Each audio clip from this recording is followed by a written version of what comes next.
Sunday suspense ক্লাসিক্সে আজ শুনবেন কিন্নর রায়ের লেখা লাশবন্দি। গল্পটি সানডে সাসপেন্সে প্রথম প্রচারিত হয় 12ই এপ্রিল 2015 সালে। শুরু হচ্ছে লাশবন্দি।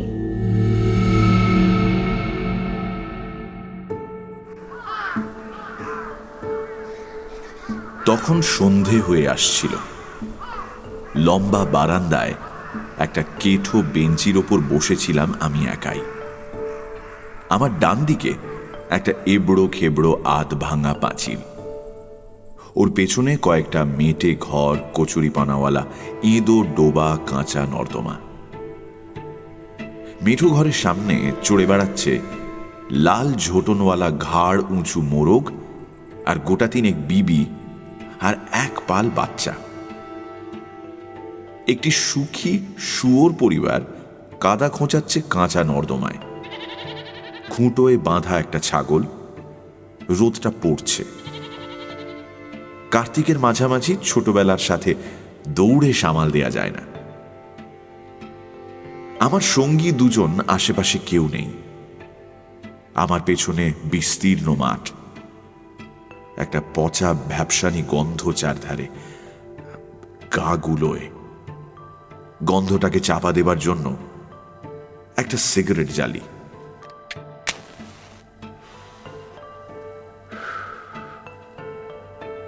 আঁধার ঘন হয়ে এসেছে, তার সঙ্গে কুয়াশা। হাত পাঁচেক দূরের জিনিস স্পষ্ট ঠাহর করা যায় না। চাদরটায় কান মাথা ঢেকে বসি। আমার সঙ্গীটি এখনো বেপাত্তা। নেশার খোঁজে বেরিয়েছে ওরা। এত দুঃখেও নেশাটি ঠিক মনে রেখেছে। মশার কামড় শুরু হয়ে গেছে।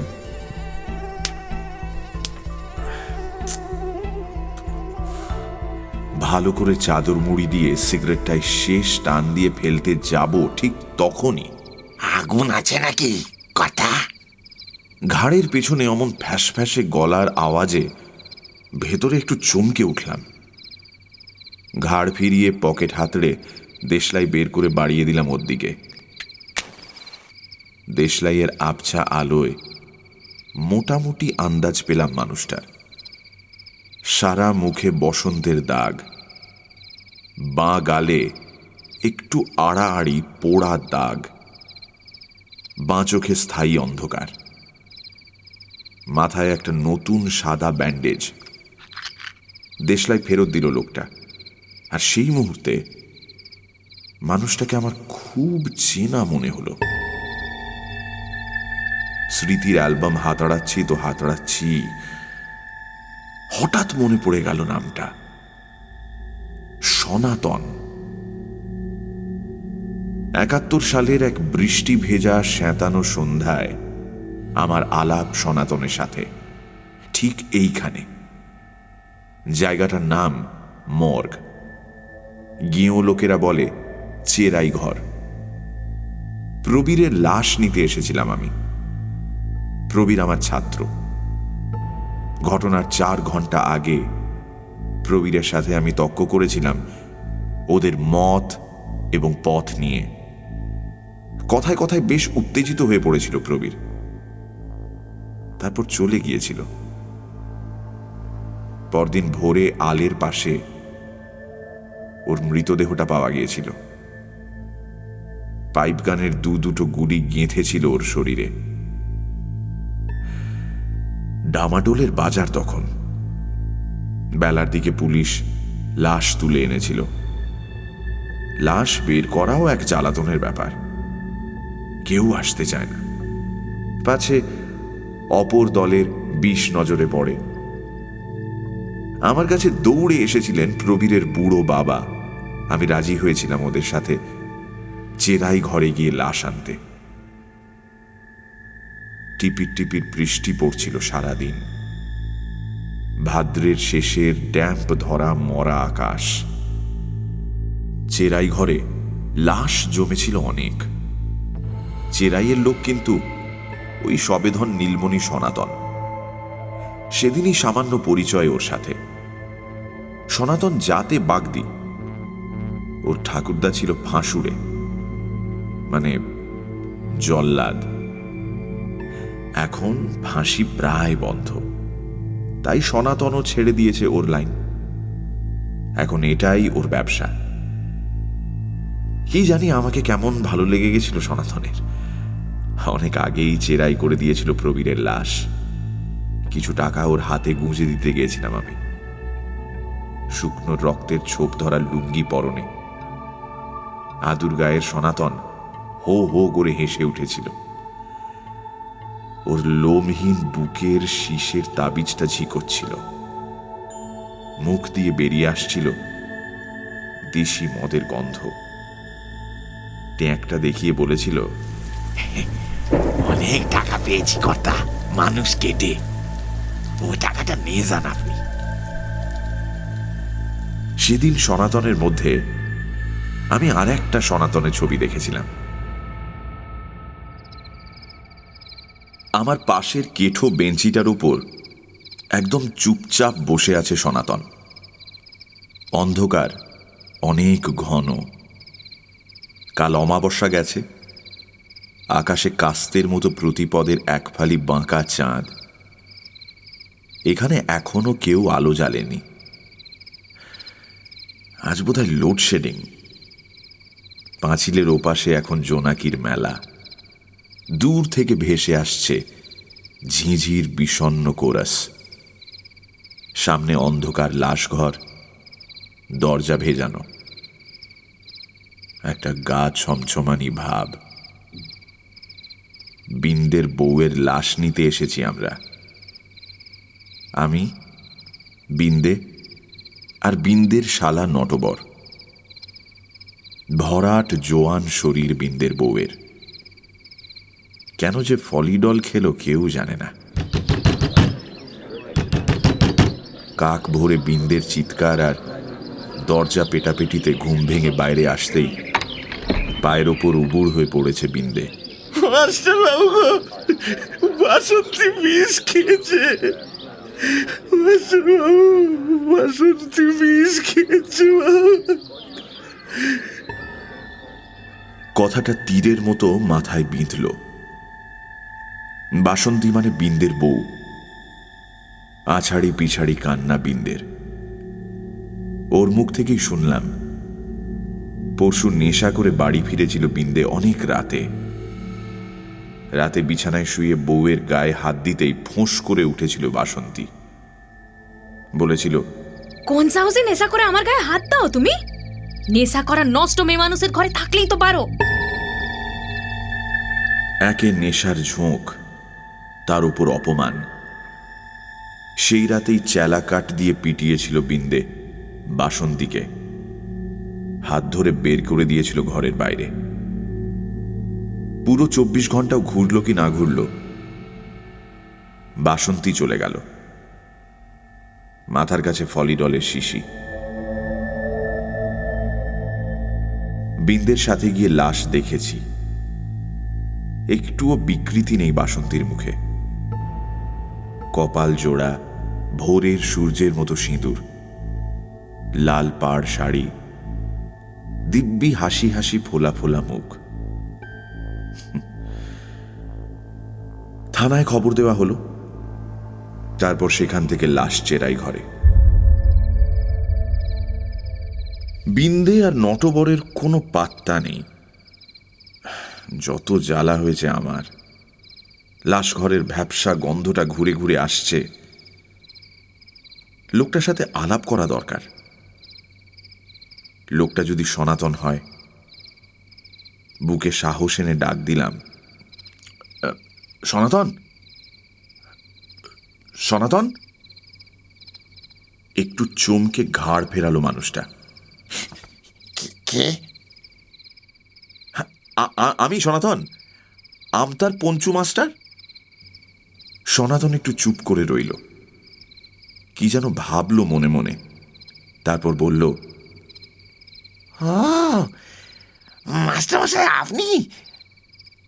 কি ব্যাপার? কে কে গেল আবার? আর বলো না ভাই, গাঁ ঘরের যত ছেঁড়া ঝামেলা পোয়াতে হচ্ছে। যেহেতু আমি মাস্টার মশাই, না, সিগারেট খাও। সিগারেটে একটা শুকটান দিয়ে সনাতন বললে,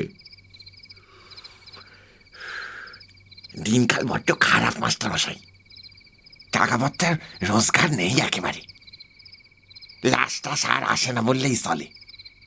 দেখো ভাই, একটু হাত চালিয়ে কেটে কুটে দাও, লাশ নিয়ে পালাই। বলতে বলতে 5টা টাকা বের করে সনাতনের হাতে দিলাম। সনাতন না বলল না। বুঝলাম 70 আর 75-এর মধ্যে ফারাক অনেক। সিগারেটটাই পরপর কয়েকটা টান দিয়ে ওটাকে পাঁচিলের গায়ে ছুঁড়ে ফেলে দিল সনাতন। তারপর উঠে বলল, দেখি মাস্টার মশাই, যাই আপনার মালটা কেটে কুটে বানিয়ে দিই। সনাতন সামনে এগিয়ে গেল, দরজা ঠেলে ঢুকলো ভেতরে। আবছা দেখলাম একটা লণ্ঠন জ্বলছে ঘরের ভেতর।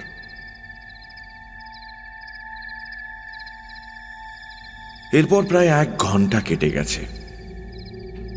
নটবর আর বিন্দে এসে হাজির হয়েছে এরই মধ্যে। পাঁচিলের পেছনের ডোমেদের ঘর থেকে মাল টেনে। ওখানে মাল বিক্রি হয় গোপনে। পা টলছে বিন্দের, হাউ হাউ করে কাঁদছে মালের ঘোরে।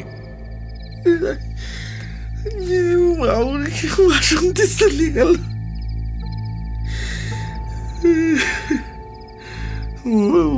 ভালো ছিল গো, ভালো ছিল, ভালো ছিল বউটা।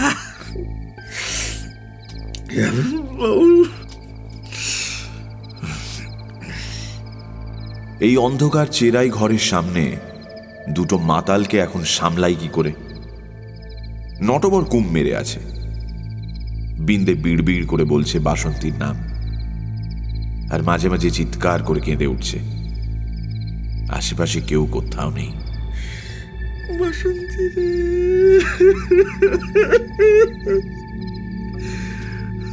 বাসন্তী।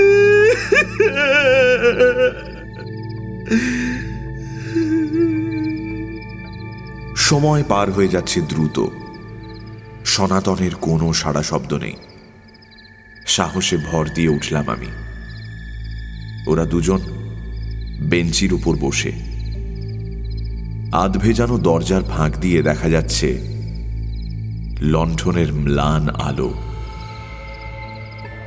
কি করছে সনাতন এতক্ষণ ধরে? ডাক্তারও তো এখনো এলো না। কখন লাশ নেব আর কখনই বা পোড়ানো হবে?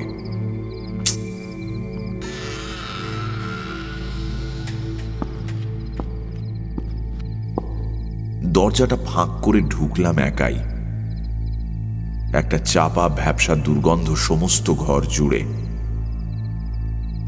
ঘাড় গুঁজে কাজ করছিল সনাতন। আমার পায়ের শব্দে ঘাড় উঁচু করল, তারপরে এগিয়ে এলো আমার দিকে। একটা লম্বা ছ্যাতলা ধরা টেবিল, পাশাপাশি শোয়ানো দুটো লাশ, নতুন মার্কিন থানে মোড়া। মাঝ কার্তিকের হাওয়ায় লণ্ঠনের ধোঁয়া ওঠা পলকা আগুন কাঁপছে। সব কাজ শেষ করেছি মাস্টার মশাই। গামছায় হাত মুছতে মুছতে বলল সনাতন। এখন বাড়ি যাব একটু, 2-1 গ্লাস পেটে না পড়লে বোঝে নিত। এক চোখে মিচকি হাসল সনাতন। আপনি আপনি দাঁড়ান একটু, ওই ডাক্তারবাবু এলেন বলে।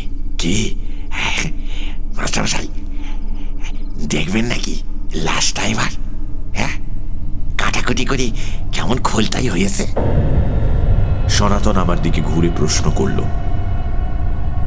ওর চোখে ঠাট্টার রেশ। আমতা আমতা করে আমি বললাম,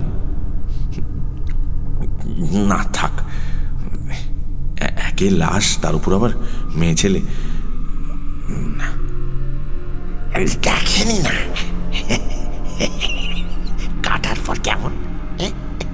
দেখেন দেখেন না, দেখেন একবার দেখেন, একবার দেখেন। বলতে বলতে আচমকাই সনাতন তুলে দিল মার্কিন থানের ঢাকনা। আমার মাথায় সমস্ত আকাশ ভেঙে পড়লেও বোধহয় আমি এত অবাক হতাম না। কাপড়ের তলায় শুয়ে সনাতন বাগদি, মাথায় নতুন ব্যান্ডেজ, সারা মুখে বসন্তের দাগ, বাঁ গালে আড়াআড়ি পোড়া দাগ, ঘাটটা একদিকে কাত করা, একটু একটা পচা ভ্যাপসা আঁশটানি গন্ধ সমস্ত জায়গাটাকে ভরে তুলল। আমি দেখলাম আমার পাশে সনাতন তখন নেই।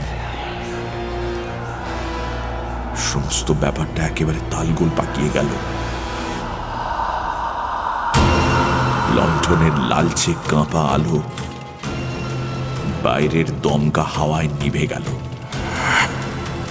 লাশ কাটা ঘর থেকে দৌড়ে বেরোতে গিয়ে আমার গলা চিরে শুধু বেরিয়ে এলো,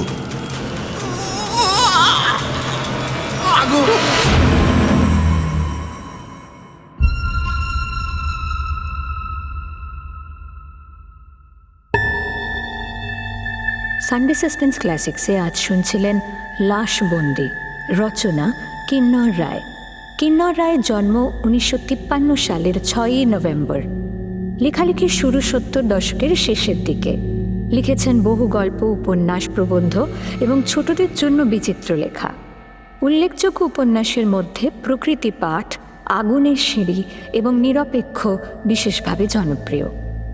গল্প পাঠে মাস্টার মশাই, বিন্দে এবং সনাতনের চরিত্রে মীর, বাসন্তী, লাবণ্য, শব্দগ্রহণ, আবহ সঙ্গীত এবং স্পেশাল এফেক্টসে রিচার্ড, বিশেষ সহযোগিতায় লাবণ্য, পর্ব পরিচালনায় রাইট ব্রাদার্স থেকে অনির্বাণ ও অভিষেক, সমগ্র পরিকল্পনা ও পরিচালনায় ইন্দ্রাণী।